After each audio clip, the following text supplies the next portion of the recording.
ಬಾರಿ ಕೊಳ್ಳೇಗಾಲ ತಾಲೂಕಲ್ಲಿ ಶಿವರಾತ್ರಿ ರಾಜೇಂದ್ರ ಮಹಾಸ್ವಾಮಿಗಳ 109ನೇ ಜಯಂತಿ ಕಾರ್ಯಕ್ರಮವನ್ನು ಹಮ್ಮಿಕೊಂಡಿದ್ದು, ಇದಕ್ಕೆ ಪೂರ್ವಭಾವಿ ತಯಾರಿಯಾಗಿ ಕೊಳ್ಳೇಗಾಲ ವೀರಶೈವ ಮಹಾಸಭಾ, ಲಿಂಗಾಯತ ಮಹಾಸಭಾದ ವತಿಯಿಂದ ಹಾಗೂ ವಿವಿಧ ಸಂಘಟನೆಗಳಿಂದ ಈ ಕಾರ್ಯಕ್ರಮವನ್ನು ಮಾಡಬೇಕು ಅಂದ್ಕೊಂಡು ತೀರ್ಮಾನ ಮಾಡಿ ಅದ್ದೂರಿಯಾಗಿ ಇವತ್ತು ಸನ್ಮಾನ್ಯ ಮುಖ್ಯಮಂತ್ರಿಗಳಾದ ಸಿದ್ದರಾಮಯ್ಯನವರು ಹಾಗೂ ಶಿವರಾತ್ರಿ ರಾಜೇಂದ್ರ ಮಹಾಸ್ವಾಮಿಗಳ ಈಗಿನ ಪೀಠಾಧಿಪತಿಗಳಾದಂಥ ಶಿವರಾತ್ರಿ ದೇಶಿಕೇಂದ್ರ ಮಹಾಸ್ವಾಮಿಗಳ ಅಧ್ಯಕ್ಷತೆಯಲ್ಲಿ, ಕೃಷ್ಣಮೂರ್ತಿಯವರ ಅಧ್ಯಕ್ಷತೆಯಲ್ಲಿ ಈ ಕಾರ್ಯಕ್ರಮ ಅದ್ದೂರಿಯಾಗಿ ನಡೆದಿದೆ.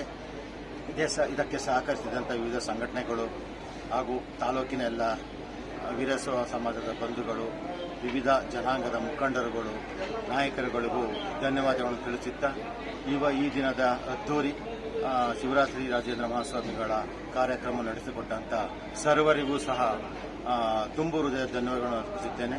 ನಾನು ತೇರಂಬಳ್ಳಿ ರವಿಕುಮಾರ್ ಅಂತ, ತಾಲೂಕು ವೀರಶೈವ ಲಿಂಗಾಯತ ಮಹಾಸಭಾದ ನಿರ್ದೇಶಕರು ಹಾಗೂ ಗ್ರಾಮ ಪಂಚಾಯತ್ ಸದಸ್ಯರು.